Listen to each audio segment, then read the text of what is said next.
Hi, Twitch. Welcome, Twitch. Welcome in. Welcome, welcome, welcome. I've got my little fidget toy that I hope isn't picking up on my microphone. Just a classic fidget spinner that I actually bought back when these were cool. Remember that? Remember that moment in time where every kid wanted one of these? I was like, I'll jump in. And then 5 years later, I actually still use mine. Anyone else a midget toy fiend? Hi, Crowboy. Welcome, welcome, welcome. Welcome, Stevolution. All right, let's jump back in. Actually, I had another fidget. Where's my other fidget toy? Oh, it's in my purse. I have a really cute little magnet Pokeball one I've been using too. I love that one. Howdy. Howdy, Pixelated Soul. Welcome in. Here, I'll just start Bonus Pod so I can just talk about this on Bonus Pod. Hello, hello, hello, and welcome to Bonus Pod, the companion podcast to the MinMax Show. My name's Haley McLean, and it's just little old me today. It's just little old me hosting today. Hi, everybody. Thank you so much for listening on this joyous Monday. Not gonna lie, I'm tired today. Today hit me a little bit. I had a lot of work I had to do. And then like the whole day, the panic was, will I get it done in time before Bonus Pod? Because I hate to work after Bonus Pod. That happens sometimes where I will, work as hard as I can, but I have to Bonus Pod. And then, Bonus Pod sometimes is an hour and a half, sometimes even 2 hours if that discussion be flowing. And I just sit to myself and I say, I got to work after this. That blows. But I finished everything on time. I was doing some really interesting legal research for a client on unconscionability. Listeners, if you don't know the context, I'm a lawyer, so I do that during the day. And we're trying to argue that this agreement is unconscionable, which is such an interesting, a lot of people don't know about that concept in contract law, but it essentially means that, like, it's a doctrine. I don't know if it applies to all jurisdictions, but it certainly applies in Canada and US and a lot of European countries. It essentially details that, like, an agreement is so unbalanced, so unfair. There's such a discrepancy in bargaining power that the agreement should be terminated, null and void, just based on that thought alone. So, like, a lot of people will try to leverage that sort of argument to get out of a contract, but it can be hard. But there's two types. There's, procedural and substantive. Yeah, I'm looking at my notes here. Procedural is seen as disadvantage suffered by a weaker party in negotiations, where substantive refers to the unfairness of terms or outcomes. So kind of like if you don't have all the background knowledge when you go into an agreement, maybe one party knows a lot about a market or something and knows that the terms are going to be really unfair and they don't care anyways. And then alternatively, another form could be if the payment you got for the transfer of assets is just so different, just so much less than what should be granted. Say if someone earned $10 million for something and the person who transferred the IP that made that value only got $10,000. It's like, okay, that's pretty unconscionable. Like, how the hell are you going to argue that that's a balanced trade? Those kind of concepts. It was interesting. I like when I get to learn about stuff I don't normally get to learn about and then communicate that to clients. That's always kind of the best part of my job. We get free legal advice. This is not legal advice. This is never legal advice, informational purposes only. But yeah, that's kind of mostly what my day was, reviewing a lot. We've gotten so many publishing agreement reviews done these last few weeks. We just, when I first came onto the firm, I was doing pretty much anything corporate law related, IP corporate. And we've gotten such an influx of game dev clients that's pretty much all I do now, which is like my dream and what I wanted to do when I first got into law school. So I was very, very excited about that. Does that make it illegal advice? Interesting juxtaposition.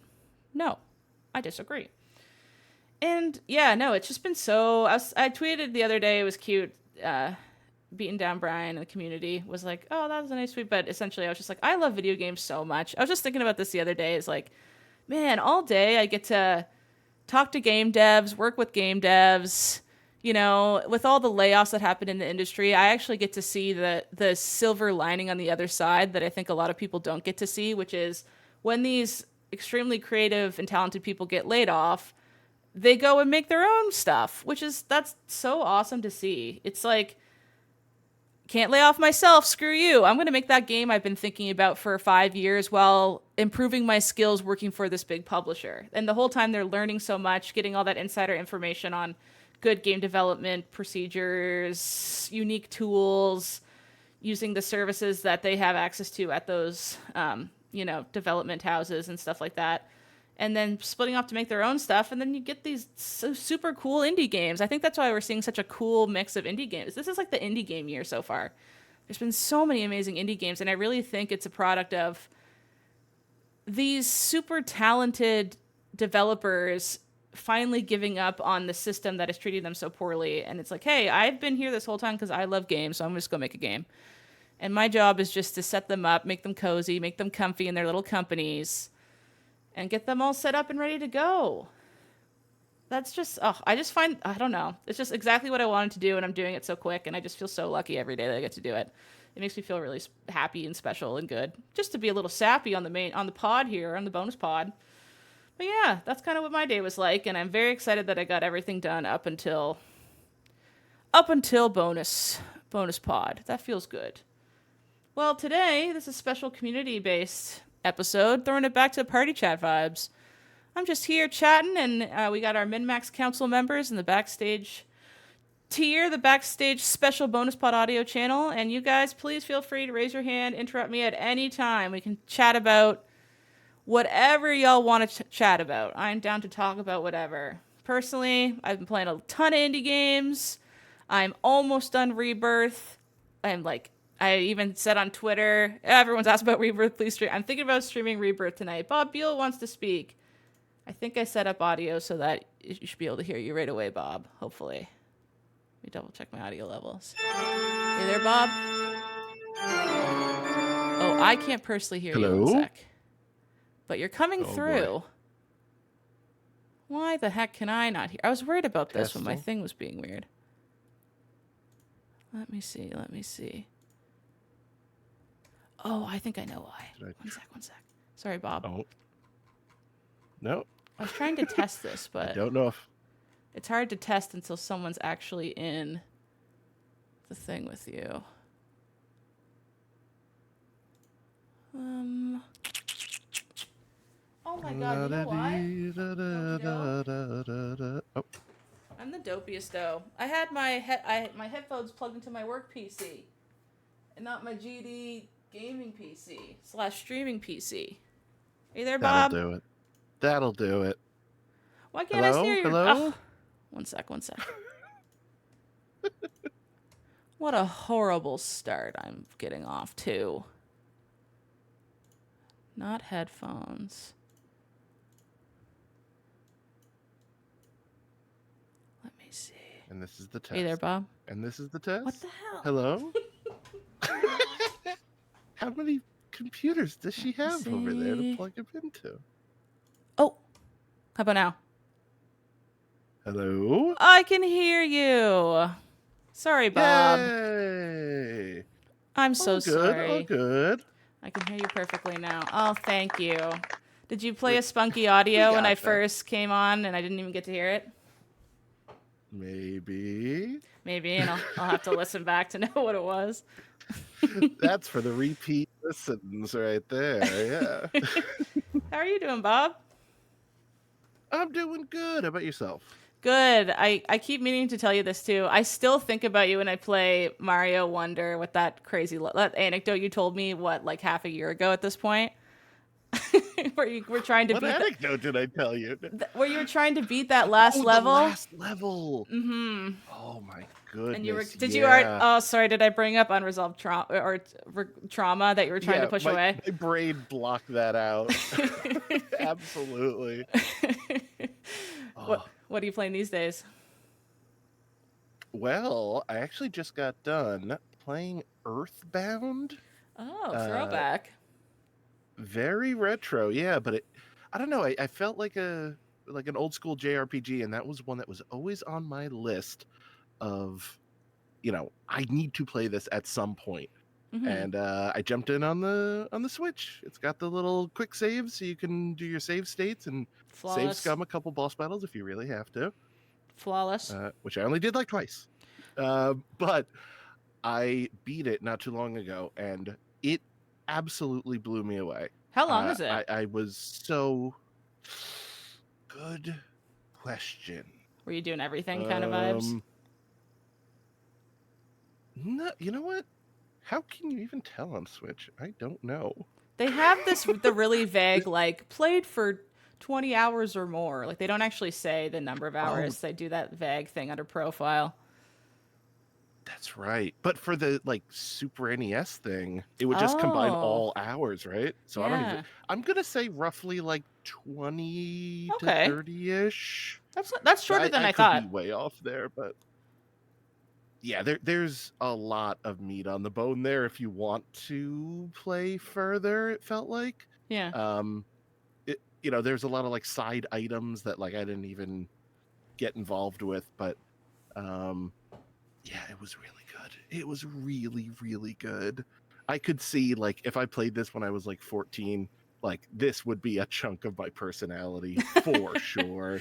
Yeah. That always is very bittersweet, isn't it? Like I watched Twin Peaks and I was like, "Ooh, this would have been my whole thing in high school if I just watched this." And and it's not that I don't like it now. Yep. It just would have hit my prepubescent styled brain in such a different crazy way that I'd probably have like a Twin Peaks tattoo at this point and stuff. So it's like, "Oh, I missed it, but oh well." Oh, 100%. I am exactly that way. Like the TV show Lost hit me at the exact right moment in time where it is like my number one favorite show of all time, and I will never stop talking about it. But like, if I tried to convince someone to watch it today, they'd go, "What is this?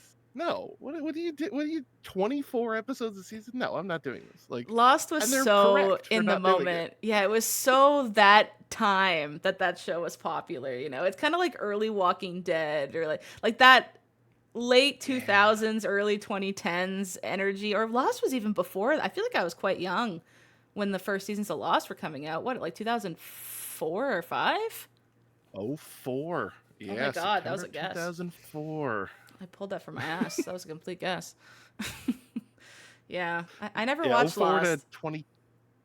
Oh, you should, but you shouldn't, as mentioned. You really. That sounds like such a crazy. Like I'm literally doing what you just said you do with your friends. I'm like, oh, that sounds kind of long. I don't know if I want to.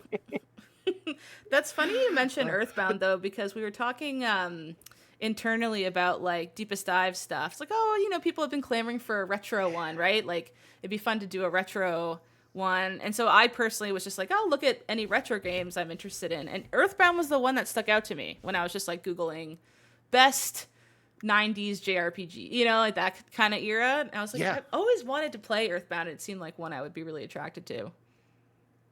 I, I, th- I think it would be a phenomenal deepest dive Okay. because it's so well broken out. It's easy to structure. Like, literally, the towns are called like one net, two town, threesome, four square. Like literally it tells you like this is the fourth big town you're in. Like it would be so easy to break down into like 2 episodes probably. That's nice. um and yeah, there are so many moments on that in that game that are so innovative. There's so many mechanics that I'm still like I went to so many summer barbecues this year being like, anyone play Earthbound recently? Just so I could like, and of course the answer is no, but I just want to gush about like very minute elements of the mechanics that are still RPGs don't do that I think are so clever and so it just make the game better. Interesting. It's wild to me that almost none of them were expanded on. Maybe in Mother 3, which legally I cannot play. But it exists out there in the world. What's like an Maybe the example, sequel expanded on them. a specific example of a mechanic like that? Do you have something that comes to mind so I can like contextualize what you mean? Yes, yes, very fair. One of my favorite ones is the HP system in the game. So they are, instead of just being like static numbers on a UI element, they are like rolling numbers, like literally on little rollers that will animate down. So let's say you have Ooh. 90 HP and you take 50 points of damage. It rolls down to 40, some quick math there. But if you happen to kill the boss as it's rolling down, or whatever enemy you're Oh, facing, and you're still at like 72 HP, it stops there. that's So nice. like That's the cool. game will tell you when you've taken like I think it's called a critical damage or fatal damage or whatever the word that it uses is. So like if you only have 90 HP and you take an attack of 100, now your issue is, okay, I can either let my HP go to 0 and then use an item to revive myself, or I could try to kill the boss before I hit 0 and it still counts as a win, or I can heal myself as the number's rolling down, because Oh, again, then technically I'm not dead and the healing will count and then it'll just start rolling up from there.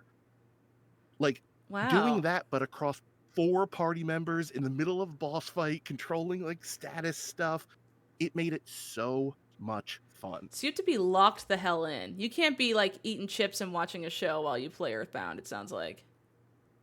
It wasn't a great podcast game. I love a good podcast game. I love my Balatros, I love my Vampire Survivors, but this was like, I'm invested in this story, I'm invested in these characters. The Hmm. world is so good, the side characters are so lovable. I've heard I it's just want to silly. like Is it pretty pull them out silly? of my TV. It is like 90% silly and genuinely funny, and then the 10% that they want you to feel like sad or introspective or like more deep emotions. Holy cow, like my jaw was on the floor for some parts of this game. Nice. But when it goes for humor, it nails it. It's genuinely so funny. Oh, that sounds Some of it's like so 90s cool. humor, like you fight a pile of barf or something, but like, the other stuff is really good. This be such a good remastered game. It feels like that's such a no-brainer. If they have such Mm, unique and like I'm literally trying to think of any game that has a mechanic like that. I'm so used to playing Pokemon and you get hit with a crit hit and you're just like, "No," and you just can't do anything about it. Like, it'd be so fun if Pokemon, imagine yeah, if Pokemon had a system like that where you could throw a potion at the Pokemon before it died. That'd be so yeah. cool. Like Chansey takes a huge hit and you're seeing the HP bar go down, and Yeah, now like a it's like, tank. okay, now Yeah. literally my time is going to be spent going through menus as quickly as possible to heal Chansey to make sure that they don't pass out. Yeah, Like it would change it like it how added many such a different tanky element. how many tanky characters you might want on a Pokemon team. Like you'd be more inclined to have like a Snorlax and a Chansey and all Hmm. those big chunky guys so that you could just be like panic throw and then having like a Greninja or something would be way more risky, but you could balance it with like more damage or something. They'd kind of have to probably retweak all the stats based on that one inclusion, but if that was something They that can do it. they could do it. They love to Game try Freak's got so time. hard. They try so hard with their games. They always look really good. God, I'm such a Pokemon apologist Run though. like butter. I complain and I play every one for like 100 hours each and shiny hunt. I'm such a what's the word fraud. To think about it. I am a fraud.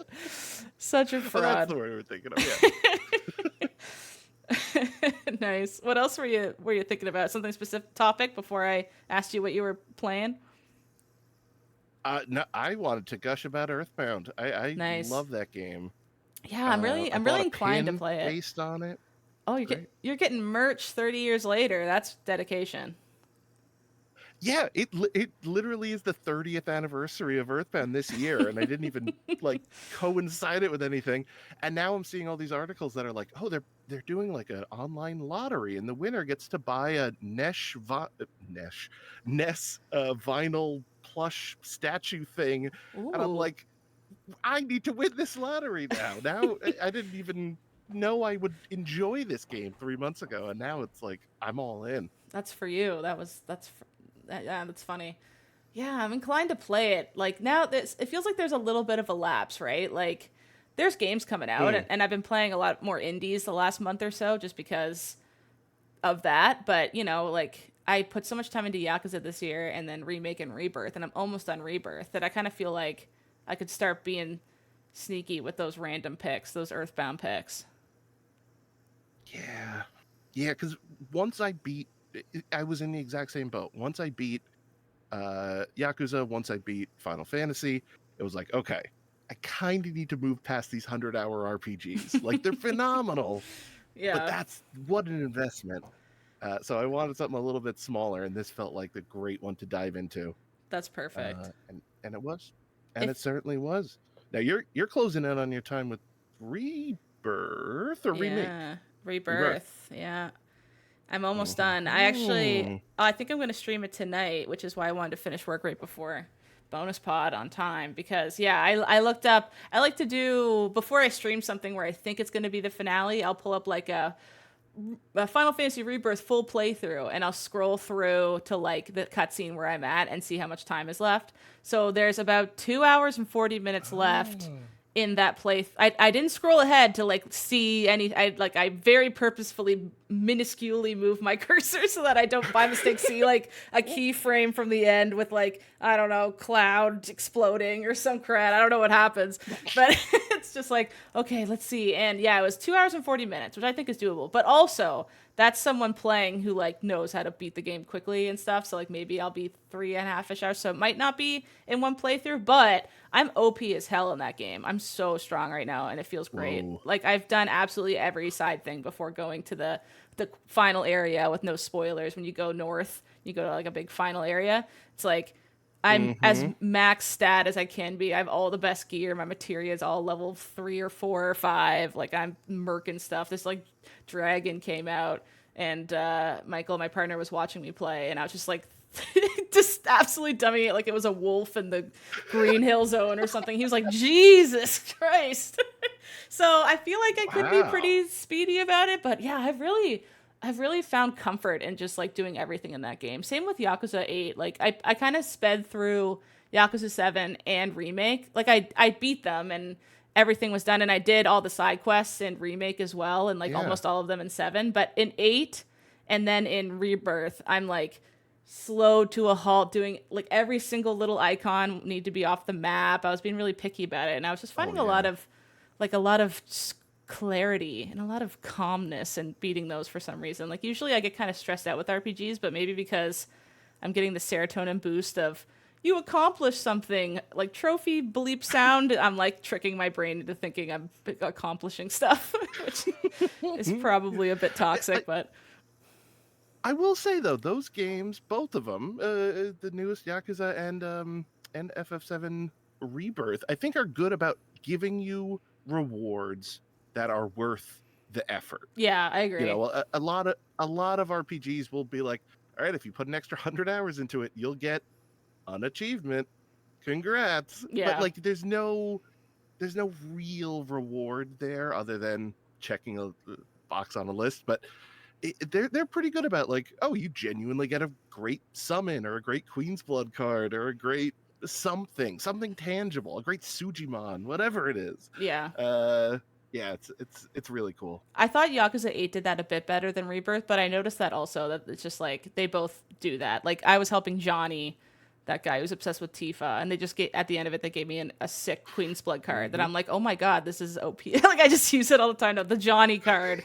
I'm like, oh, that's nice. My 10-hour side quest with Johnny gave me a card, but like then I went and did all my Queen's Blood challenges and I was like murking them with the Johnny card. So yeah, I like when things do that. I thought 8 did that really good with the oh, what do they call them? Call mates, with the phone call Oh, thing. Pound Mates. Pound mates.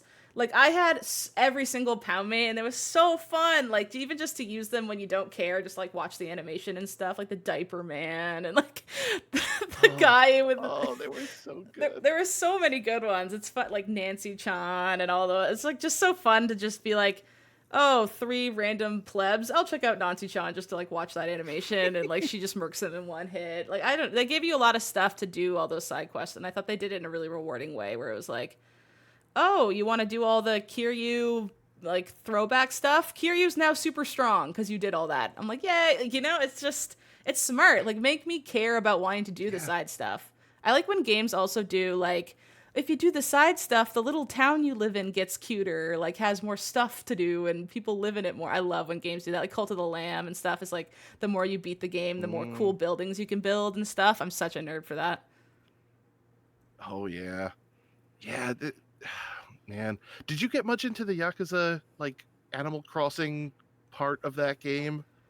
Oh, I forget what they call it. the Dodo Island, is it Dodo on Island. I can't, yes, but no, I completely beat something that. like that. Yeah. I had like $1 billion. Everything was Oh maxed my out. god. It was so fun. It That was so fun. was really good. And It I was also so did much all the more Sujimon, satisfying than I thought it would be. Dondoko Island. Mm, Thank you. Thank you, Brinoplasty. Yes. there it is. Um, I did all of that. I was there catching butterflies. It's like 2 a.m. and I'm in bed catching butterflies on a fake island with like broken down sex shops on every corner of my island because they were the cheapest thing with the highest like happiness level. Taking trash cans, taking baseball bats to trash piles. God, Yeah. that was so good. And just like completely optional. But if you do that, that like Sujimon, there's like a class that Ichiban can be where he like is a Sujimon trainer or whatever. And it's like, Yeah. the Dondoko beam was like a thing. I'm thinking of the Sujimon bonus, but I remember I got the Dondoko beam, which is like a pound mate's call. And the first time I used it, that game is so silly. It just like, it's this satellite in space, and all the little creatures are like, Dondoko! And then the satellite just comes and eviscerates like a boss or something, whoever I was fighting. It was like, swong! And just explodes, and it put him down to like 10 health. And I was like, oh! But like, that feels so fun. They're like, oh, because I spent 20 hours on a dumb island, I could just use a space beam on the main boss and get like most of his health gone. But Rules. the Sujimon thing I found really rewarding too, because I did all the Sujimon stuff, and then I had really good Sujimon. So then when I had Ichiban be a Sujimon trainer class or whatever, like you pick one Sujimon for each of the 6 colors, and then those are the ones that come out to do damage against people. Like you actually use your Sujimon in the class. So it's not just like he's a trainer and he throws out a red damage and then a purple damage or whatever. Like the Sujimon you have that's for red, you can slot him in, and then he actually throws him out in like the battles or like the normal fist fights. And then the higher those strength of those Sujimon, the more OP you are in the actual game. So I was like, oh my god. So I just played as like the Sujimon trainer for a while instead of hero because it was so broken. Like all my Sujimon were the strongest I could ever get. And I would chuck them out and they would just light everything on fire. It was perfect. And you had every single elemental advantage against everything because you had all the element guys be each of them. And I was like, this game is so balanced and perfect. I was like, everyone needs to play this game. It's just like, I think that's like a masterclass in open world RPG. Make everything matter to other things. So like everything's connected and then you want to do everything because you'll just get bonuses everywhere else. So good. It's so good. It really, really is. You would think a game with that much side content and mini games and everything else would just be like bloated. No. It's fantastic. And I didn't even know who Kiryu was until like the last 10 seconds of Like a Dragon's 7. And then in 8, I'm like obsessed with the man. I'm like buying t-shirts with his face on it in real life and like want him for my husband. They're just, and those games are just so good at storytelling. I can't wait for end of the year discussions because it's going to be so fun. I can imagine seeing like the last episode of the MinMax show, they were talking about like what's everyone's game of the year so far. And I could see Infinite Wealth being a big contender for potentially number 1. Because I feel like a lot of cohorts really loved it. / even if it's not their number 1, it's like somewhere in the top 3 or 4. Yeah, it could do it. I think this is going to be a very interesting end of the year because there's like, I think early on I would have said, oh, it's Final Fantasy running away with it, but yeah, between Yakuza, between Balatro, which I think is going to be the sleeper hit of that 210s. I know. That's so exciting that an indie game is such a powerhouse for Game of the Year discussions. I love that. And like I'm biased because it's my client, which I'm going to have to talk about over and over again at the end of the year debates. But that's so fun. I think they were talking about the episode the last time that happened was like what, Chicory? Wasn't that the Game of the Year a few years ago? And even then, like before that, it's like people don't really talk about indie. Like, you know, they'll be in the top 10, but they're usually not in the top 3, right? It kind of feels like those slots are reserved for whatever the huge RPG was that year or the huge first-person shooter. AAA. Yeah, exactly. The AAA. So it's so fun when one Yeah. breaks the seal like that and everyone's like, yeah, clearly this game is perfect. What are we doing? Yeah, it's not great for an indie game. It's just great. Like It's one of, those are so rare. I Oh, know. And it's one of those things that you play it and it feels obvious, which means it's the most well-made game ever. Because anything that feels obvious just means that you had to be really smart to figure it out, because why didn't someone else do it before? And that's also such a breath of fresh air in the game space. It's like, oh, of course, like roguelike poker. Like, how has no one done this? And it's because that's probably really hard to figure out to make actually fun. So the fact that one person was able to just go away and make that, and now it's like one of the most popular games on Steam this year, it's just like, it wasn't obvious, but the fact that it feels obvious is hinting towards a very like masterclass level of game design and development to pull that out and be like, yep, here you go. And everyone's like, exactly right. Like, I don't know. It just hits so quickly in your brain. You almost don't have to learn it. You're just like, if you know poker, you can play that game. yeah, pick up a controller. I will give you 30 seconds of explanation and you could play for 4 hours. Like there's I know. you don't need a tutorial, you don't need anything deeper, you don't need a YouTube walkthrough. No. You need nothing here. You will figure out your strategy. Yeah, I'm very excited for end of the year discussions. I know we were talking about that last episode, but it's going to be interesting. I'm excited. Last year was so fun too, but this year it feels like there's more of a variety of styles of games. Although last year was such a good year. I don't know. Gonna be interesting. Gonna be Going interesting. to be interesting. Anything else you want to chat about, Bob? Oh, I think that's about all I got. Play Earthbound for Pete's sake, or I'm push thinking hands and about do it. the deepest dive, because man, it's good. I'm thinking about it. That's so funny that you brought that up today, because I literally Googled that this morning. And I was like, Earthbound, And hearing that it's kind of more of a 20-ish hour commitment and not, 70 hour, which is what I've been more accustomed to It's these definitely days. not 70. Definitely not 70. I can tell you that much. Might be more inclined to try it out. Well, thanks, Bob. Appreciate it, buddy. Thank you, Haley. Doing a Bye. great job. Killing it. Thanks, friend. Bye. Bye. Hi, Nico. Hey, how's it going? I'm good. How are you? Oh, another day in the life. Another Hey, I got day a in the question life. for you. Yeah. Yeah. I'm guessing you're younger than me. Do you find yourself trying to go back to play older stuff to like, now I have this experience of where this comes from? Kind of like going back to Earthbound or even some of the old Zeldas. Oh, for sure. I mean, like, I constantly feel like I'm playing catch up with games, because I honestly didn't get that into games until I was in my teens. Like, I played games with my brother and stuff growing up. I knew what like Halo was and played Halo and stuff like, but I didn't like quietly on my own go and play super long RPGs or, try out any first person shooters without my brother playing them with me. So I always feel like I need to play everything right now, and also everything that's ever come out, so that if ever the topic ever comes up, I know what's going on. Like one summer I played all the Uncharted games in a row. And while that was like fun, it also felt like something I was forcing myself to do, which isn't the point of games, sort of thing. I get it.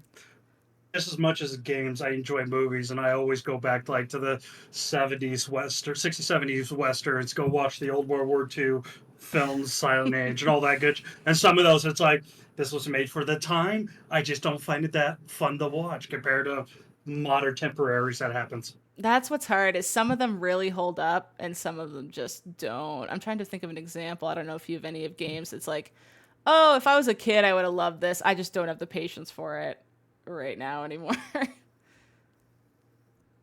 I will admit that the Nintendo era where I grew up really set down a good foundation of almost Twitch gaming, like understanding pattern recognition. The old levels of side scrollers just kind of did that for you back in the day. Yeah.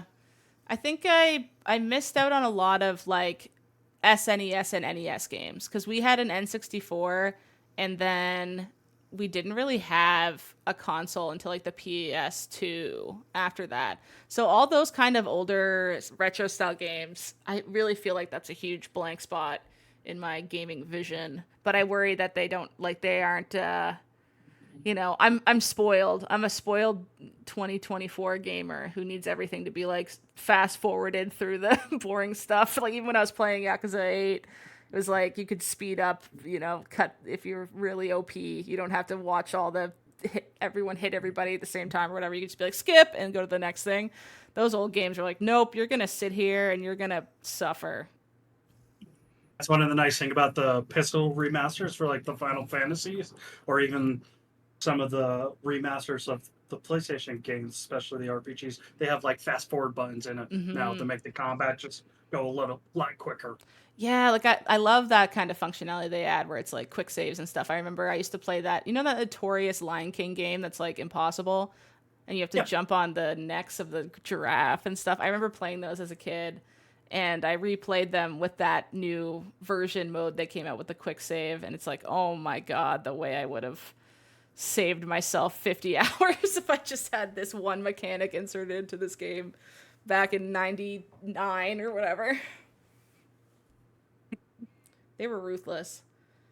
Oh, absolutely. Well, they still had that arcade mentality. Like, we're trying to get as many quarters out of you as possible in one sitting.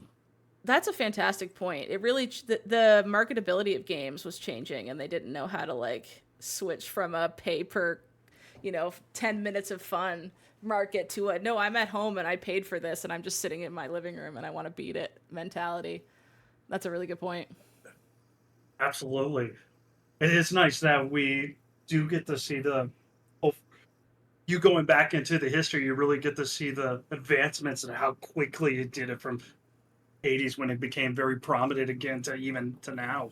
Oh my God, I know. I sometimes can't believe that it's our lifespan that games have even like existed. And they've improved so dramatically in 40 years tops. That's crazy when you really think about it. Went from pixels to like Cloud's face with pores on it. Interactive movies for the most part.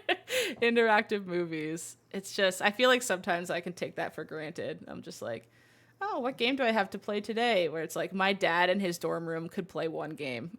And I have all of Steam with 100 games released a day, essentially. It's so mind-blowing.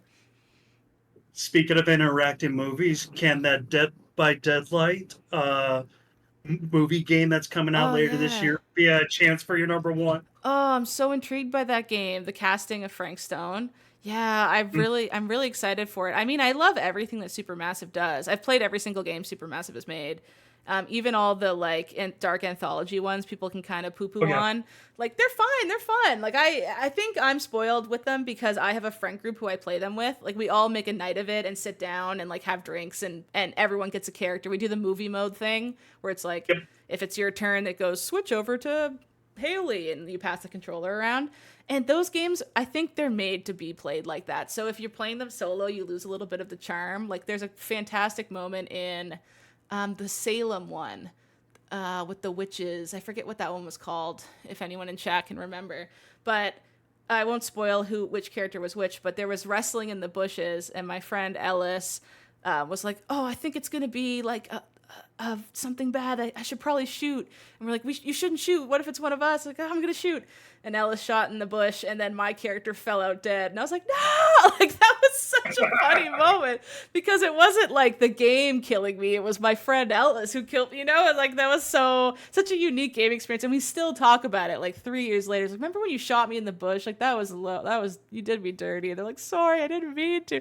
It's just, I think those games are really made with that kind of development in mind, where the player's making mistakes, and it's not just affecting NPCs, it's affecting your friends. So I really love all the games, like even the ones that are kind of meh, like Man and Madame was just kind of okay. I still had fun with it with my friends. And The Quarry was so good. I feel like people slept on The Quarry a little bit. Like, absolutely. Yeah, like nothing's going to top Until Dawn. I know Until Dawn's like the super massive magnum opus. That's a fun combo of words. But it's just, The Quarry was a very close second. It was so well thought out. There were so many repercussions. There were so many nuances to choice. There was so much variety in what could happen at the end. Like, as soon as we all beat that game, we opened up a YouTube, like, every death in The Quarry. And it was so crazy to see, like, oh my God, we could have died there. Like, what? We could have died if that happened. Like, it was so insane to realize, wow, no, like we just played one of like 150 versions of the game that we could have seen. And there's so much effort that goes into that, and you only get to see like, yeah, 1/50th of it. I think those development cycles must be crazy. They pump them out pretty fast for how much work must go into them. Faster than who is it? Quantic Dream that also does it. Yeah. They did like Detroit and Indigo Plaza and all those old ones. Mm-hmm. Or the other one that's famous with the yelling dad looking for his son and all the memes. Oh, there's Beyond Two Heavy Souls Rain. and Heavy Rain, Heavy Rain, yeah. Or not Beyond, yeah, Heavy Rain.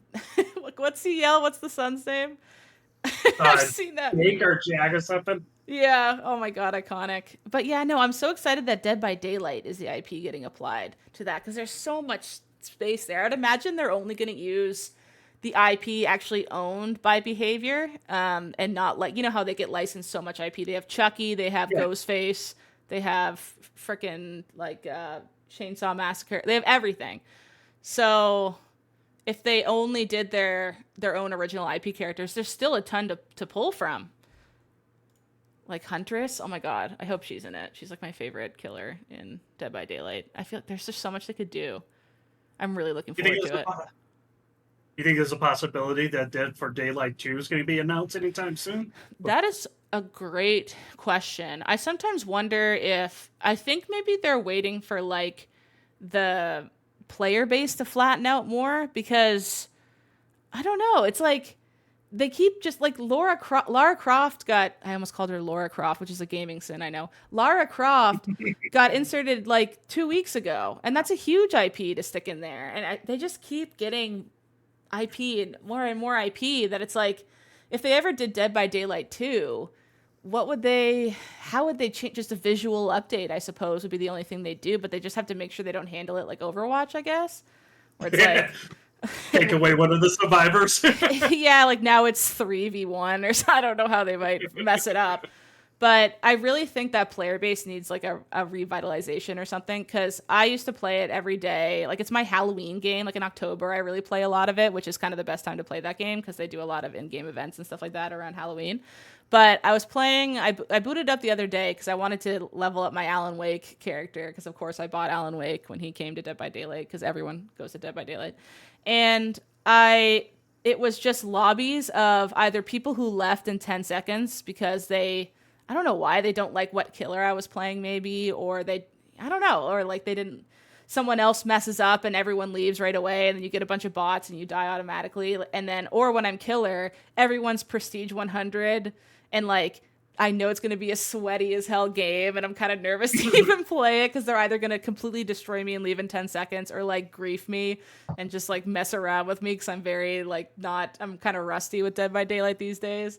And I'm like, I really wish that there was more, like an influx of new players to come in and kind of revamp the player base because Are you saying the meta game is choking the game a little bit? Maybe, yeah. It's like everyone's so good. Like when I feel like when I'm a survivor, everyone leaves and the killer destroys us. And then when I'm a killer, everyone is a god and like should be on a Dead by Daylight esports team or something. And I can't catch them and they're all in comms on a Discord call. Like, I've got her over here on the side, finish that gen or whatever. Like it feels impossible to do anything. And it just gets to the point where I start getting like mad, which is so stupid because I want to play games for fun. I don't have enough time to get mad at my hobby, like that just is not something I could do anymore. Maybe when I was in high school, but now like if a game's making me mad, I have to bounce off. And it's just like Dead by Daylight was making me a little mad the last time I played it. So I just stopped and played something else. And Dead by Daylight 2 might fix that, but I don't know how they would change it. I think the only thing they could really offer is like all the IP you ever had in Dead by Daylight 1 is here. Plus like, now we have the Predator. Like I'm trying to think of like really grabby killers they might want. Like the Predator and maybe like I don't know, something like a clicker from The Last of Us or something. Who knows? And then they completely visually update the game. Maybe then that would be warranted. I could see people completely switching over. I don't know. I know who is it? NetherRealm is starting to come into the same problem where they're having a hard time to figure out guest characters. Where I think one of the developers is asking, maybe we just bring back an old guest character and we just update his fighting style for the new Mortal Kombat. Oh yeah. It's also like you have to think about how much legal work. I mean, this is just because of me, because I'm a lawyer. But like the IP chain, the IP cog moves very slowly. Like for context, when I get work, sometimes I can't finish it for 2 to 3 weeks, and that's just like a review of a 10-page agreement. So think about behavior probably has 50-page agreements, maybe even more for those really insane IP things like Stranger Things or something. And to send that to, which is Netflix owns Stranger Things, of course, Warner Brothers. Netflix would send it back, they'd send it back, they'd send it back, they'd send it back. It'd probably be like 8 or 9 months before that thing gets signed. You always think it's just going to be a quick thing, but everyone's so precious with their IP. Well, thanks so much. Time to Fallout 76. Time to Fallout 76. It's so toxic, I guess. Hi, Kath. How are you? I'm with you. I can hear you, Kath, but it feels like a little bit muffled. Like maybe your microphone's under something. Okay, hold on. Oh, you sound way better there. Okay. Perfect. So, I don't do multiplayer. I hate multiplayer. I'm scared of the internet. And I'm too bad at gaming to play online. But, like, my first experience with Fallout 76, I went because of Leo saying, like, okay, try it. Yeah. And I get in, I'm, like, level 1. And there's this guy level 1,500 that came and he's like, hi, welcome to the game. Here's armor and ammo and guns. Here's how you do your tents. Have fun. And he leaves. Oh, that's so nice. That's adorable. And like, a lot of people do that, or like go on the chat saying, hey, I need this kind of thing. Oh yeah, have it. And then we swap or stuff like this. Or like I was stuck in a quest. Someone came to help me and then he bounced. Like it's a lot of that. Yeah, that's nice. Do you find if and someone were on a girl, if if you find when someone gives you all that stuff level 1, does it kind of remove the like, you know how you kind of grind and you get excited when you finally get the good stuff? When you got all the good stuff right away, did that take away some excitement? No, because the first thing you got when you get out of the vault is attacked by zombies. Oh, so you were just happy to have a gun. And I was like, and like you want to have the good guns and like put all their things with they have like bi-weekly updates. Wow, yeah, there's so like there's always like new stuff. Do you engage with the community outside of the game too, like on Reddit and stuff like that? Yes and no. When I Google, like when I'm stuck on something, I go on Reddit. But I don't like participate in communication mostly because I've been too scarred. Too scarred. I feel that. That's me like, me with Valorant. At one thing. Well, yeah, I was stuck at one point and they were like, oh, it's a bug. And go there to report it and go there to do that and do that to like fix it. And I was like, wow. Okay, it's not me. I wasn't that bad. I couldn't walk into the wall. Yeah, so do you find it's just like it was a grid that I was supposed to walk in and I was like, I can't. Okay, maybe it's my armor, maybe it's my apparel. I was like in my nude trying to walk through a wall. But then I got in and then there was like zombies and like turrets around me, so I died instantly. I was always intrigued by Fallout 76. I remember when it first came out, I really wanted to play it, and then it got very, people hated on it because it launched. It didn't have NPCs. It didn't run very well. What was the other complaints? Other things like that. It was very popular to hate on it, I remember, when it first came out. Yeah. And same, that's why I didn't engage. But when Leo said, try it, I'm like, okay. And usually Leo is right about things. So I'm going to try it. And in 3 months, I have like 300 hours. I have a problem. Please help. So what's your base looking like? How do you rock with it? Do you have like a super cozy base? Right now, it's like a house with all my trinkets that I managed to collect. Yeah. And on the side, there's a Nuka-Cola museum. Oh, that's fun. Do you give tours and stuff? Do people like come to it and walk around?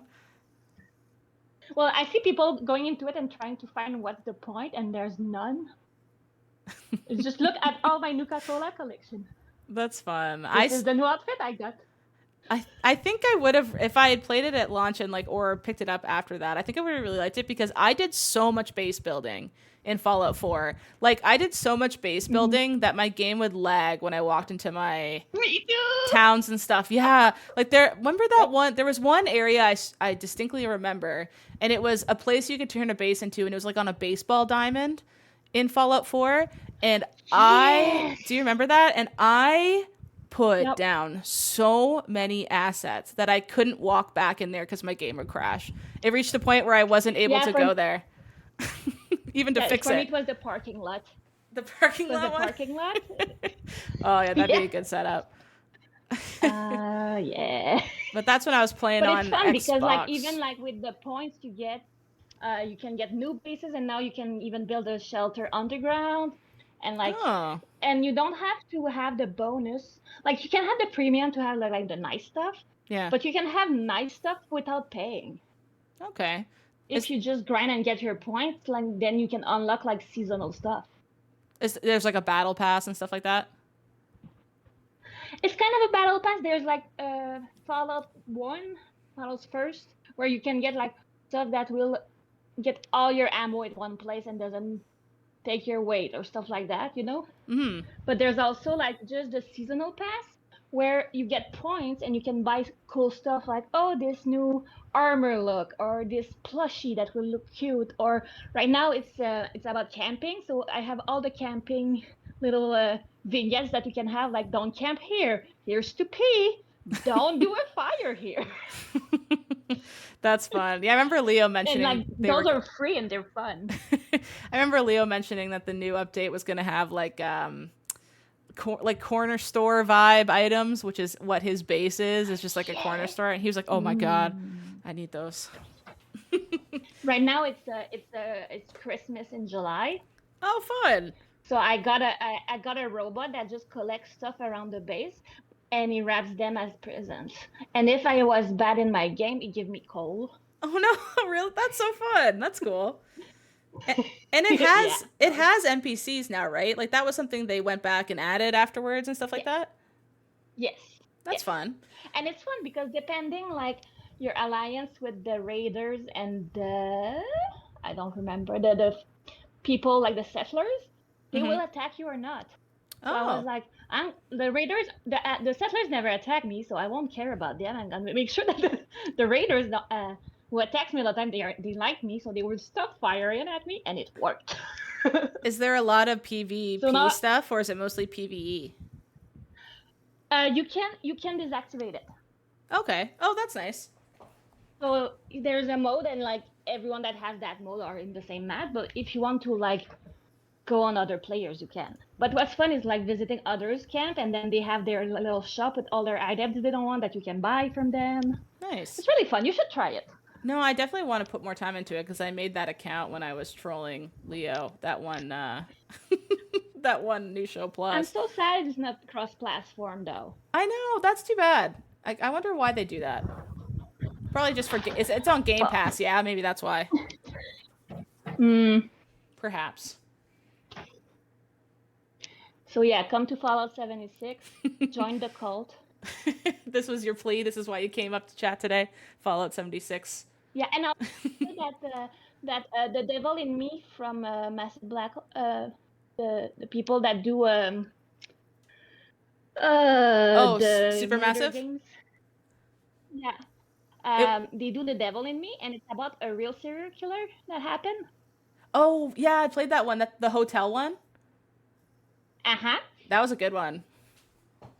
Yeah, and I played with friend, and one of my friends decided that she hated one of the characters, so her goal was to kill him, and she couldn't. She like every choice she made, oh, that's gonna kill him, didn't kill him, and she got so mad. Oh, that's how it goes, isn't it? I really like, not to spoil, but there's like that glass scene. Do you know the one I'm talking about? Where like it was in the trailer. Yes. That was a really cool one too. I thought that had interesting, like when I looked at the repercussions and what can happen and stuff like that afterwards. I thought that one was really that was an interesting moment too. That was a good one. I like that one a lot. And what I like also is in their accessibility, they have they disable the quick time event because of my anxiety, I cannot press fast enough. That's nice that and they I get always rid of that. died. My sister Yeah. hates the quick time events too. I should turn them off for her. Or not, and she died. Exactly. Well, thanks, Kath. Thanks for hopping up. Nice to chat with you again. Yeah. By the way, watch the Olympics. Canada got 3 medals today. Oh, in what events? One is judo. Nice. One is swimming, and the other is diving. Ooh, represent Canada and swimming. And we got our first one in history in fencing yesterday. Ooh, that's a fun one. I feel like I don't know anything about fencing. Me neither. I was watching the game and I was like, what's happened? Okay, she got a point. Good for her. That's fun. Go sports. I need to catch up on more Olympic stuff for sure. Yeah. All right, I'll let other people talk, but it was nice to talk. Thanks, Kath. Bye. Bye. Hi, Parmigiano. Thanks for patiently waiting so long. Parmigiano. I gotta change my name back to Toro. Oh, it's just Toro. See, I would recognize Toro. I just put it right at the end of the name. Yeah. Hi, Toro. How are you? I'm good. How That's are you? what's How was fun. your busy day go? Good. That's what's so funny about like when people do the Halloween name changes and the Christmas name changes. I'm like, who is anybody? Unless I had, like, just don't know who anybody is anymore. Exactly. No, yeah, my day was good. It was just, I'm just happy. I really thought I was gonna have to work after this, so I'm just happy I don't. So I probably will stream Final Fantasy. That's That'll so be fun. nice. What about you? Oh, I'll come watch that. Yeah, I had a pretty hectic day, but it's fine. I work from home. You know, like life is manageable. Busy days are manageable when you work from home because then I can just like turn around and pet my dogs and things are okay again. You know, literally same. It's just like the fact that I get to be with my dog all day is probably the reason why I'm still a lawyer and not burnt out already. It's so nice. There's been times. Yeah. Were you getting to like the tail end of law school and you're like, did I completely pick the wrong career? Do I even want to do this? Does every law student feel like that? Maybe. I remember my law school actually released statistics. I can't remember the exact numbers on people who actually become lawyers after law school. And it's actually surprisingly not that high. Like it's like 50%-ish who go to law school end up being lawyers. And everyone else gets a law degree to kind of just like bolster their current market that they're working in with that kind of knowledge and not practice, I guess. Like I knew one woman who was in law school and she was a biochemist and she just wanted to learn about patents. Like that's the main reason she went to law school, is to be knowledgeable about patents so that when she starts filing hers for the drugs she was inventing, she was more knowledgeable about it. I was like, that's crazy that you're getting a whole degree just for that one facet, because you have to take like, to do a law degree, it's not just like you can choose, I want to be patent law focused. It's like you gotta do criminal, public, civil procedure, family, real estate, corporate. Like you have to do everything. You can't just choose one thing. So I was like, that's a lot of commitment just to pick one thing. But I didn't feel too nervous during law school, except for just like normal burnout from getting the degree. But there was a time when after I got called, it was like a couple summers ago, and I was just so anxious all the time because you have the feeling where you feel like you don't know enough yet, even though you do. Like it's imposter syndrome-y, and you're just like releasing something to a client, like finally being like, okay, here's my review. And you're like, I was just always second guessing myself, always being like, I could have probably read that one more time to be 1,000% sure. Like I was just like shouldering way too much, where I remember my brain was like, am I the right brain type for this? But then I kind of passed the threshold where I started feeling more confident in what I knew. And I was like, more things never came back to haunt me. That was also the thing. Like, what if in a year someone's going to email me and be like, you ruined my life, and I don't even remember what they're talking, like that kind of stuff, which you don't have that. You have wood. that. I don't know if like statute of limitations applies in like drafting the agreements, or you're like, okay, 7 years from now, I'm safe from my worst mistakes. Exactly. I'm kind of lucky that I don't really deal with statute of limitations at all, because I don't litigate. I just do transactional. But it would be more like, yeah, this agreement's good, ready to sign. And then in 2 years, they're like, I just read it and it said I gave them everything. What? You didn't even read it, or something like that. And I'd be like, I don't know. It's just like stressful, but my heart was in the right place. Yeah, like, but I really tried. They're like, I don't give a crap. I'm out $10,000. Like they don't. You can't really have an excuse. That's why you have insurance. That's and people aren't perfect. Yeah. Like even a lawyer might miss stuff.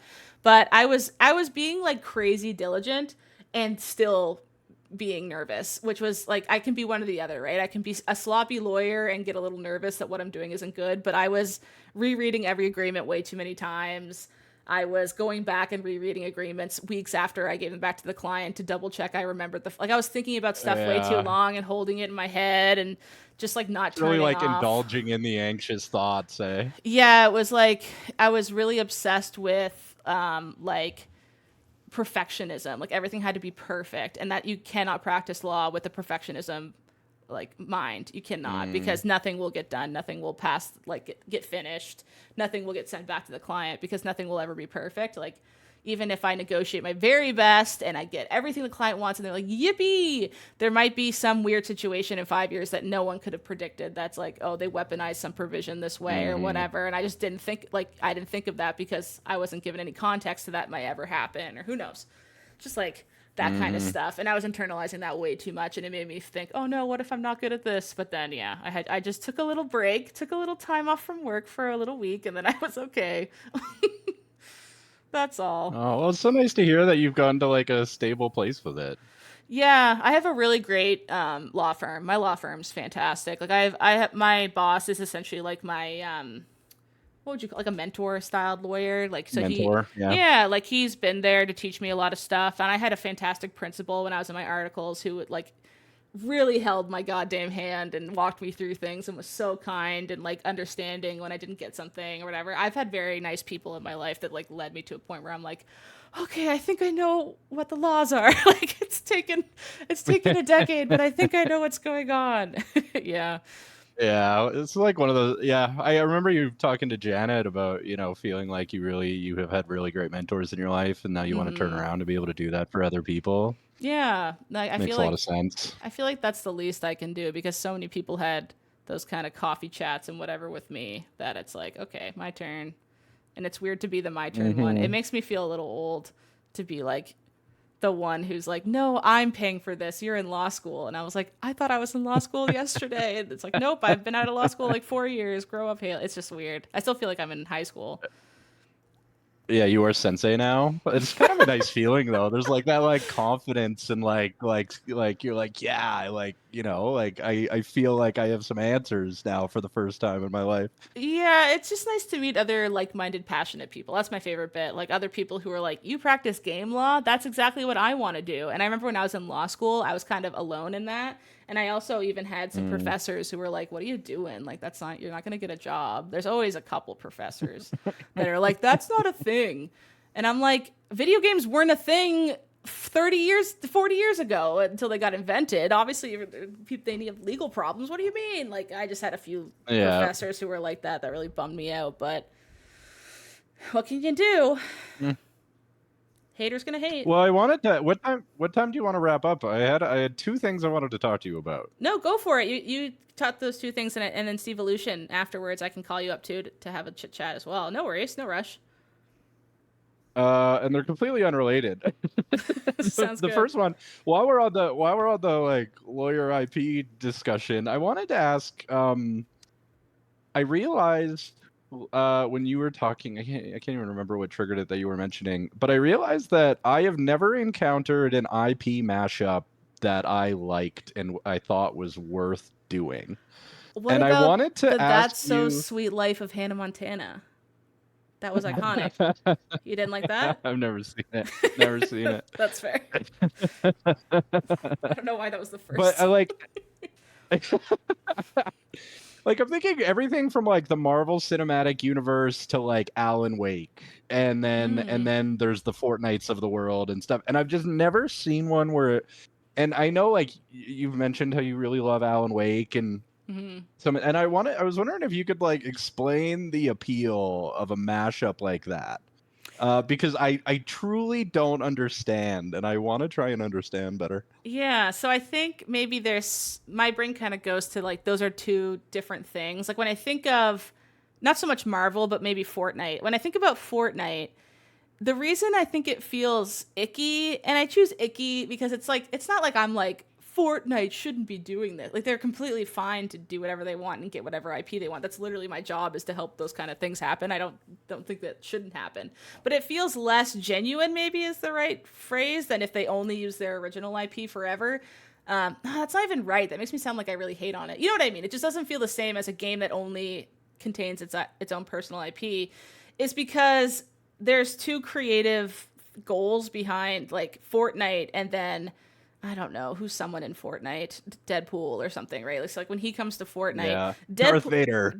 Darth Vader. Like there was a reason Darth Vader got created as intellectual property, and there's like a context in which he exists and what he's for and why the author created him and how he's used economically by the owners of the IP and all that kind of stuff. And that can work in the Fortnite realm. Like he can be in Fortnite. It's just that that's not necessarily coherent and comfy entirely because he wasn't made for Fortnite. You know what I mean? And he can still be there and do whatever he wants. It's just that he will look stupid doing an emote, like because that's not what he's supposed to do. And I think you've articulated very well why I feel the way I do. So I really appreciate that. But then for like the Alan Wake one. Like the Alan Wake example in Marvel, even to an extension, I don't feel that's the same because that IP is all coming from the same source. Like I think Alan Wake and then like Jesse from Control, like they got made to be meta narratively mixed together from the start. So there's like the purpose is for the IP mashup to happen. So it's almost like you could just instead of viewing like this game as this game, this game as this game, you could just view like the studio's work as the IP, and then it's just like divided into games. Maybe like you can take a step back, and it's still the same creative owner with like the same purpose for it. Whereas, it's like it feels different when it's someone like licensing someone else's IP to just stick in their game. Would you make a distinction then if it was the same creator, but they didn't explicitly create them to eventually sort of live in this meta world together, but then they ended up doing that anyway? Maybe that would just come down to how good are they at retconning stuff, because they probably would try to pretend, oh no, this has been like that the whole time. That's kind of how Zelda feels to me, is like whenever they try to argue the Zelda timeline, I'm like, you guys didn't think of this until 2012. Like, stop pretending. Just let the games exist separately. They're like, no, Majora's Mask comes before Twilight Princess, and this is the child timeline and all this stuff. I'm just like, no, it's not. Just let it be like Zelda and Link, and there's multiple iterations of them that exist. And no, I don't know. I just don't. That kind of example. Yeah. Maybe it makes me think of like having creative debt in your IPs that you make, where you sort of like I would do a lot of like process work in big organizations, and you get a lot of organizational debt where they just like didn't have the foresight, didn't plan for the future. Yeah. And then they arrive at the future, and now they have all this debt of stuff they have to solve out. And it's almost like there's like that in IPs too, if they're trying to like bring them together. They think of something cool like on season 3, and they're like, damn, in season 1 if it did this, that would have been so cool. Like, oh, I mean, some God, shows, it would be so cool if he had an eye patch now. Some shows do that, right? Like they'll when they release the DVDs or something, they'll add stuff to season 1 that they wanted there. I can't think of an example, but I remember that happening at some point where they didn't Gravity Falls do that? They had this time traveling character. Maybe they had him in there from day 1 because Gravity Falls is pretty good at like setting up timelines and stuff. But yeah, I think like some show. I don't know. I've never seen it. There's an example and I can't think of it, but I just remember like seeing a Reddit post on like Are Interesting or something that was like, in the original series release, this happened, but in the DVDs they added all this extra stuff to make it make more sense to what happened in season 3 or something, which is like scapegoat, unfair. Yeah, you can't do that. Yeah, I'm anti that. Yeah, fair enough. I like thinking. I think I'm gonna look more for those ones where it's like same creator and they're sort of blending some of the worlds they've created together. I feel like that would maybe be like more interesting. Yeah, it feels more genuine. I mean, it's kind of hard to like they can feel so different. Like Marvel feels so different from Alan Wake and Control because like the South Park joke with the whiteboard and all like the whatever. It feels like that's more for a commercial purpose rather than like an auteur storytelling purpose, like I feel like with Alan Wake. Like Alan Wake still wants to make money and sell games, but I really feel like that studio is very much like treasures their IP and what they do with it, and they're really having fun with what they do. Whereas Ant-Man and Doctor Doom could suck face one episode, and then I'd be like, okay, like I just it might make people tune in. Like I just don't think they care about the core experience as much, even though those films are fun. I've watched pretty much every Marvel movie. They just hit different. Yeah, it's like the fast food of entertainment as opposed to some fancy dinner, right? Yeah. Exactly. That's exactly the vibes. Yeah, that makes a lot of sense. Thanks for explaining that. Of course. That's also just my opinion. You're the also other free to one- not like those things if you don't want. No, but you have a very informed opinion, and I love to hear it. That's why I love MinMax so much. I also so I have one completely unrelated question that's about Nova Scotia. Do you want to talk about that or no? Yeah, I'll talk about Nova Scotia. Hell yeah. That's where I What's live. it been? So like we're seriously considering moving there. I haven't lived there in over a decade, and I was wondering if you could talk about there is no salt left in the ocean because it is all in the Nova Scotia subreddit. Like Oh the my amount God. of salt those people have on the like moving to Nova Scotia posts Don't is listen to them. absurd. The only people in the Halifax subreddit, and you were talking to the right person. I've been in that subreddit for a decade. I've posted in that subreddit. I've been downvoted in that subreddit, upvoted in that subreddit.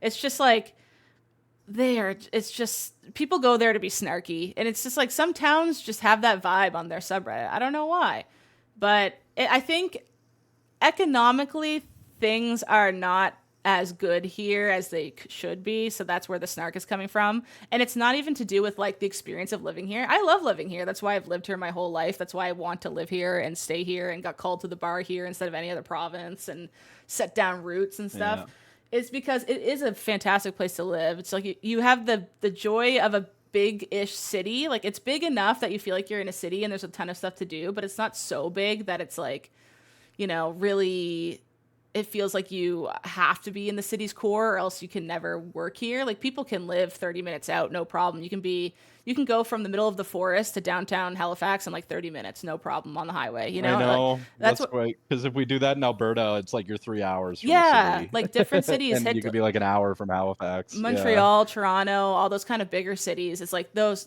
are 100 times the size of Halifax. But even though Halifax is a small city, it still has that kind of city vibe feel when you're downtown. And the downtown's on the waterfront, which is also really pretty and nice. The summers here are awesome. The people here are lovely. I could go on and on. It's just that rent is exorbitantly high.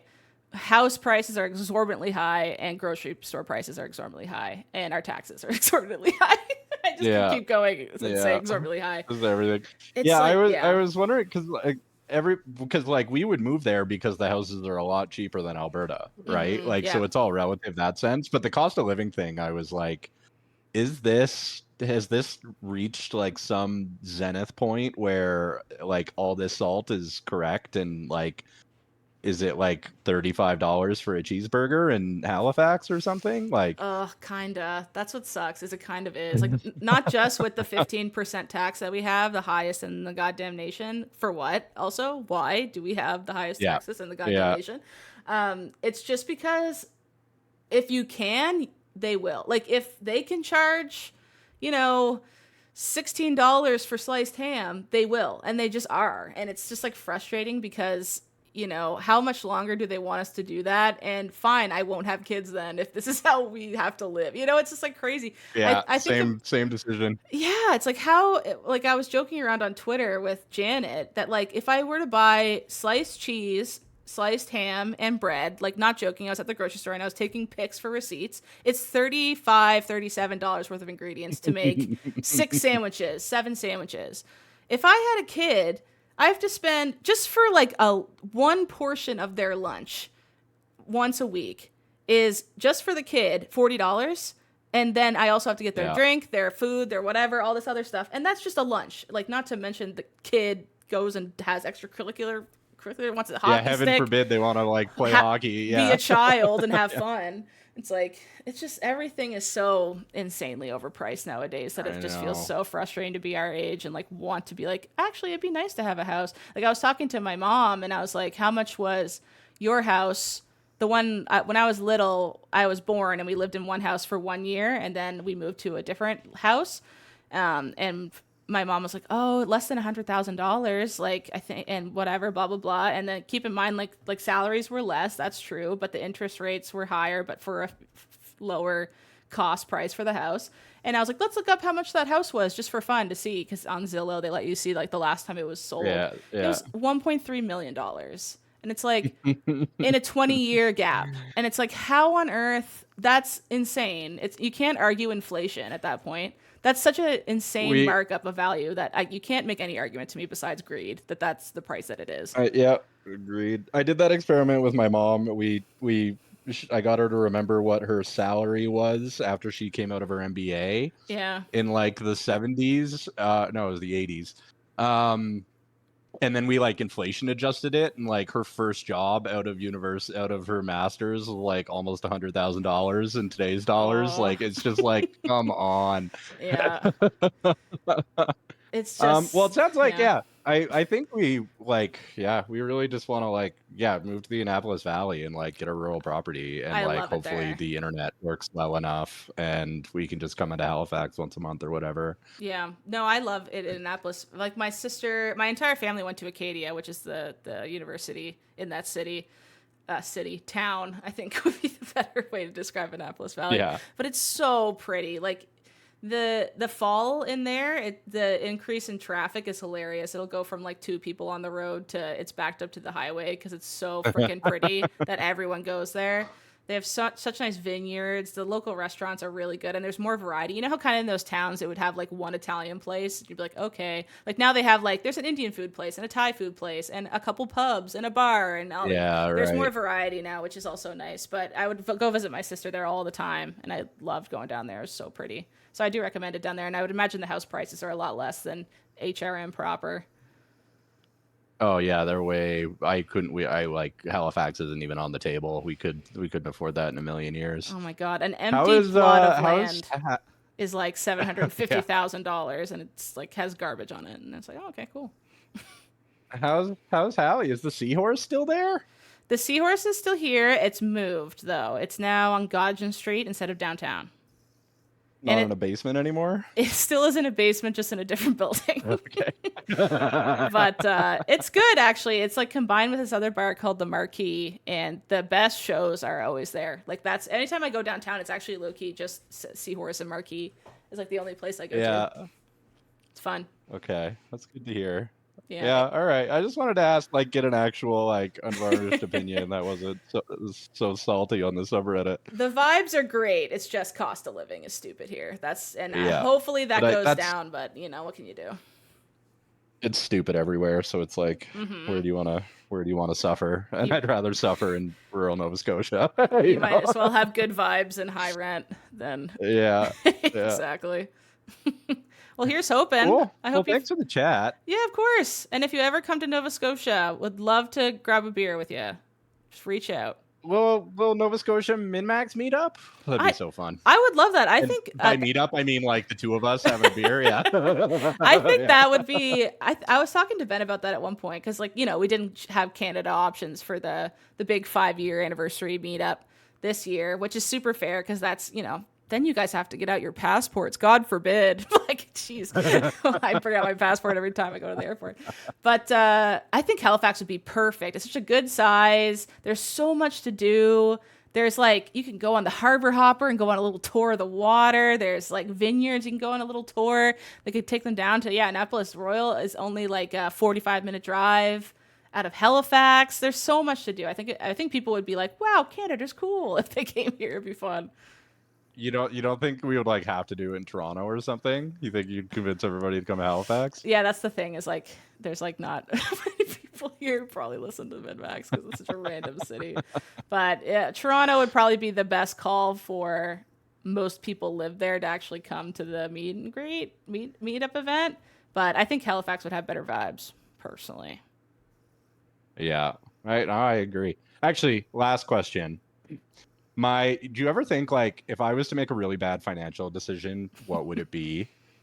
My really bad financial decision would be to open like an esports like gaming bar, like PC Bang, but North American style, and Yeah. like you'd have like screamy big esports tournaments and like host local competitions and stuff like that. Has Halifax opened anything like that in the last decade? That's so weird because there's literally one down on Lower Water Street now. And I drove by it the other day and had to Google it to be like, is that because they had a picture of Tracer out front? And I was like, huh? Like they caught my eye. I was like, Huh? Tracer? Tracer?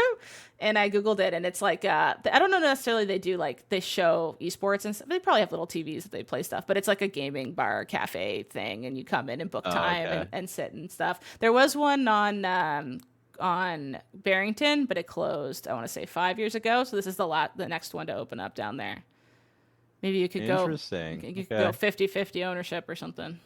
I remember I went to Montreal once and they had like a legitimate esports bar that was next to an arcade, and I was like, this is the best business pairing I could ever think of for nerds. You know? Yeah, for sure. That would be a fun business. Absolutely. Cool. Well, yeah, no, if we end up doing it, I'll definitely let you know. Sounds good. Have a lovely rest of your Monday. You too, Toro. Thanks so much for calling up. Bye. And Steve Aleutian, I'm sorry that I just see your message that you have someone calling you so you can't hop up. I'm sorry I missed you, buddy. If next week, even if we got a guest on or something, we can take your call then if that sounds good. If you have to step away, no worries. But if you can now, raise your hand by all means while I'm wrapping up. And I'll call you up, but no worries if you can't. Well, thank you all so much for listening to Bonus Pod. That was so nice. I like doing these community episodes. I miss Party Chat. As much as I love doing Bonus Pod, and I know everyone loves Bonus Pod now, which is so nice to see all the kind comments. The Party Chat vibes are nice. I like talking with y'all. It's a lovely, lovely time. So in terms of MinMax this week, we have lots of stuff going on. We got Trivia Tower tomorrow evening, and that is going to be hosted by Mr. Michael Huber. And before or after that, we'll have New Show Plus. So the options are pretty spunky. We've got Hobby Grade, which is Kelsey and Ben are going to take calls and videos and stuff from the community and rank everybody's hobbies. That sounds like a fun one. Hitman-splaining, a classic return. Me and Leo firing up Hitman and playing that. Quest for More Questions, which is a return of last week's New Show Plus, episode 2. Janet's going to join in for that to read more community questions from MinMax history. And I did leave the last one for last. This one specifically for last because I really want this one to win. I'm a bit biased. Is Orby.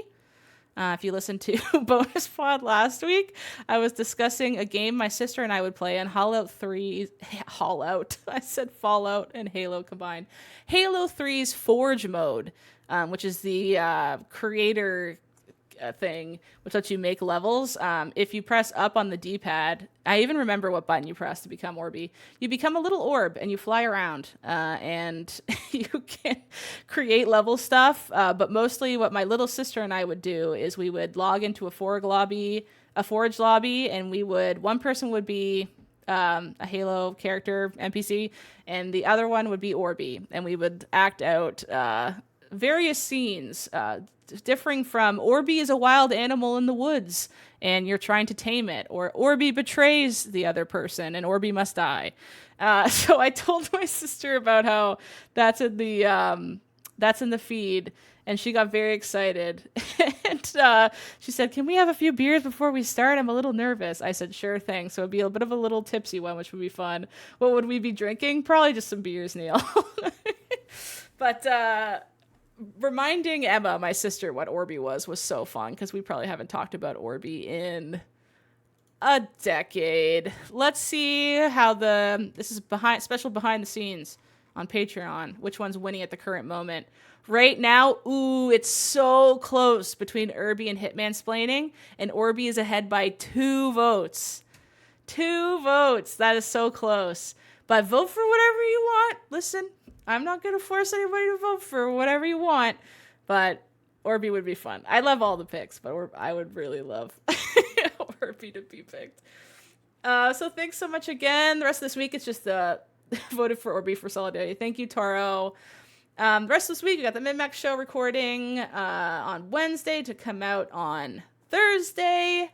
And I think I'm going to be streaming the finale of Final Fantasy VII Rebirth tonight, July 29th. Be there, be square. Hopefully I finish it. We'll see. If not, it'll be 2 different streams, but we'll see. So if that sounds up your alley, head over to the Min-Max Stream Archives channel, and you can watch this podcast again, I guess, in video format if you've already listened all the way through, as well as all our past streams. That's our special extra channel that uploads the bonus pod video version every week, and also all of our stream archives. So there's full playthroughs on there too. I remember someone else was mentioning, is there any full playthroughs anywhere? The Min-Max Archives channel. I know I have my full Alan Wake 2 playthrough on there, my full Control playthrough. I think Sarah's got a couple full playthroughs on there. So if you're ever looking for that, that'll be there. Will Final Fantasy be on the Min-Max Stream account? Yep, absolutely, Ash. It's going to be uploaded to there afterwards too, so it'll last there forever. Thank you guys so much for listening. This has been super fun. Thank you so much for everybody for hopping up and chatting with me today. I really appreciate it. And I hope you all have a fantastic rest of your week. Bye.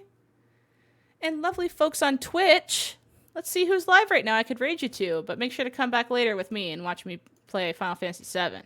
Let's see who's live. Ellie Joy Panic is playing Elden Ring DLC.